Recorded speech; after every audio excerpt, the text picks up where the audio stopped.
कोणाच्या मनगटात किती दम आहे हे मी ह्या 3 महिन्यातनी मुंब्रा, कल्याण आणि भिवंडीमध्ये दाखवून दिलेलं आहे.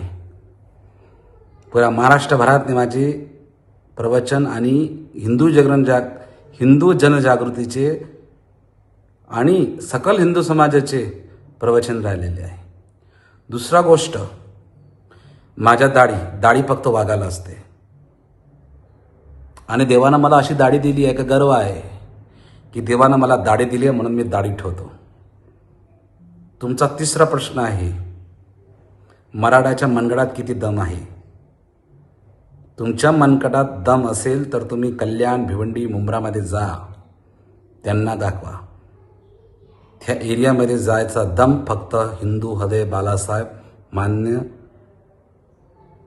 साहेबांचाच होता. आणि मी उलटा आहे का सीधा आहे हे अख्खा महाराष्ट्राला माहीत आहे. मुंब्रामध्ये जाऊन विचारून घ्या, भिवंडीमध्ये जाऊन विचारून घ्या, कल्याणमध्ये जाऊन विचारून घ्या, नाशिकमध्ये जाऊन विचारून घ्या, मोदीच्या मनगटात किती दम आहे.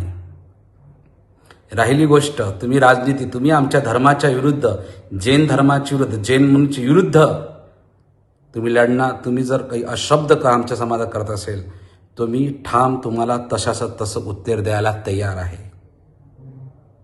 जैन समाजाला तुम्ही आपली मनगडाची ताकद दाखवू नका. आम्ही राजस्थानी आहे, महाराणा प्रतापची वंशज आहे. हम महात्मा गांधी को नहीं, छत्रपति शिवाजी महाराज और महाराणा प्रताप जैसे लोगों को मानने वाले हैं. जय महाराष्ट्र.